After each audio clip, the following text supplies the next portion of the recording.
I'm Margaret in Windsor. The name I have to use is Peggy Ann Dempsey. I married a Childers. I was kidnapped in 41 from Buckingham Palace and brought to Moulton, Alabama, and given the name of a twin. Both twins were dead, Carl and Peggy. But I grew up being told that I was Peggy. And it wasn't until '83 when I was in a political campaign I'd written about mind control murders.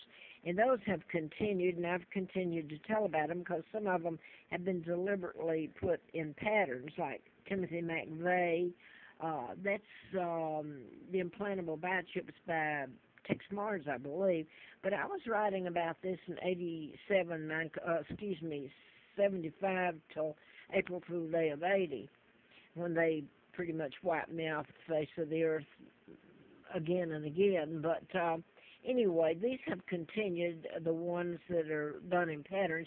Fort Hood shooter was a psychiatrist, actually born in Vinton, Roanoke, went to Virginia Tech, I said that, I guess, and went on to medical school somewhere else. So there's a whole list of them. I put them up here on all these YouTubes. I found out when I was at Mr. Flynt's, who was one of them that was shot, and the person programmed to shoot and kill his attorney and to kill Mr. Flynt. He wrote me up. He flew me out there during a campaign. And so that was a mind control shooting. And he knew about my father. He knew about my real name. I started finding out about it later, but he already knew.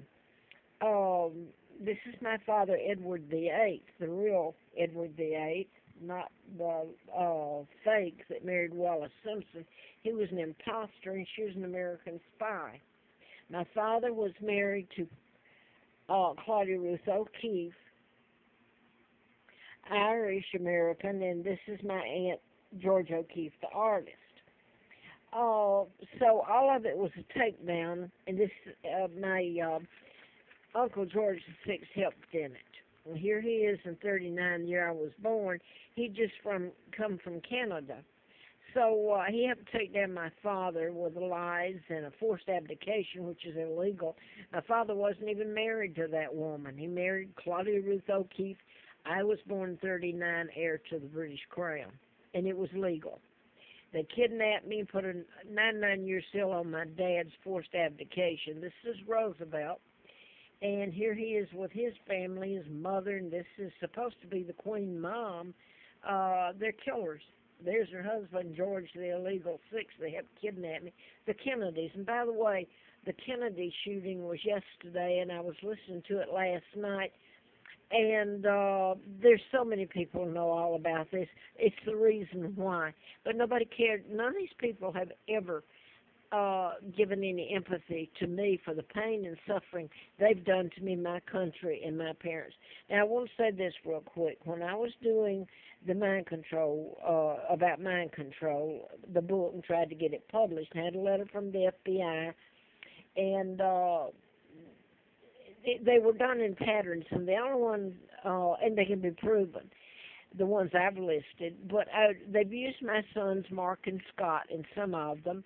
Like, they brought me when they kidnapped me near Huntsville, Alabama, that came to NASA Space Center. It's Redstone Arsenal Ballistic there. This is Mark, they're twins. This has to do with twins. Like, they gave me the name of a twin.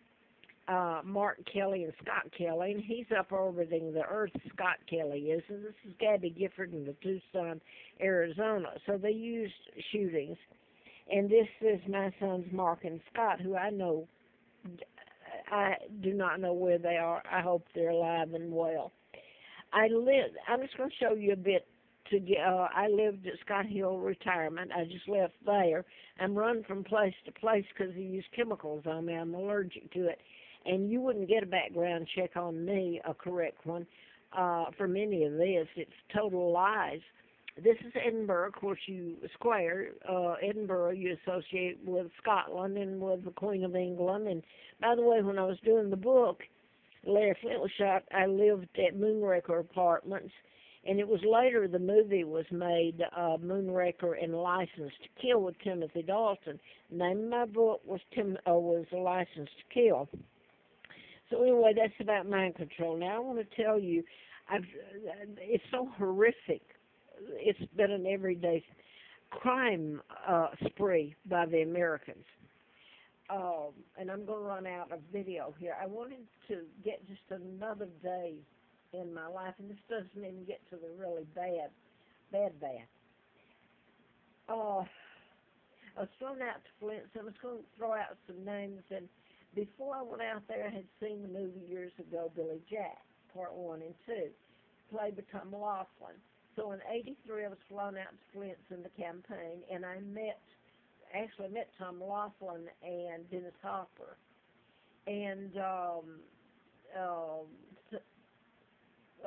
Laughlin was a really nice fella. And he ran for president, too, and that's when they did this article here. But what I wanted to go to was I literally was put on the side of the road and praying that I lived and didn't get raped and had a bite to eat and wasn't cut to shreds and all that. I'm giving you one episode. I was in Chattanooga, Tennessee, and I went to the Salvation Army begging. They left me begging on the side of the road, freezing, starving, falling down. I got there, and I met Billy Jack McLemore and Mary Ann. They weren't married, and she had two children, two small girls. Well, they were 6 and maybe 5 years old, or 7 and 5. Anyway, I'm leaving out. You can't put it on this tape. It'll just go out. I ended up, because I had nowhere to go, they had a truck, and I ended up going to Nashville, Tennessee, and ended up out in Madison, Tennessee, and lived just one house over from Lester Flatt and Earl Scruggs' son. Well, not Lester Flatt and Earl Scruggs' son, lived there. The one, if I'm not mistaken, I think he died, but Earl Scruggs used to come there in his bus and wash it off, and you'd see him there. So anyway, it ended up that while I lived there, this old unfinished, this is probably the better of it, if you want to say. All of it's horrible. There was no furniture. I managed to work for an attorney there just a few days, and this is all put together, and Billy Jack McLemore told me that he was in the Navy, and they pulled him off to the side. He was going to leave the Navy, and told him he was going to meet me, where he was going to meet me, and what was going to be done. And he told me that, and I believe him because I've had too many tell me the same thing. So my itinerary was laid out, and I didn't even know it. And people went along with it, and joyfully, I might add. They loved hurting me. But, I mean, while I tried to have a roof over my head, I lived with, slept on the floor. Billy Jack and Mary Ann had rats crawl over me. And got to Nashville, and it was an old log cabin, and it didn't have anything. It needed redone. Anyway, we didn't have electricity. Billy Jack, I was put in the attic, and it was so hot. And I remember I went with him one day and went over to the Salvation Army. This is Madison, Tennessee, outside Nashville. And he pulled just a small bed, a mattress out of the Salvation Army dumpster, and had urine and someone administrated all over it.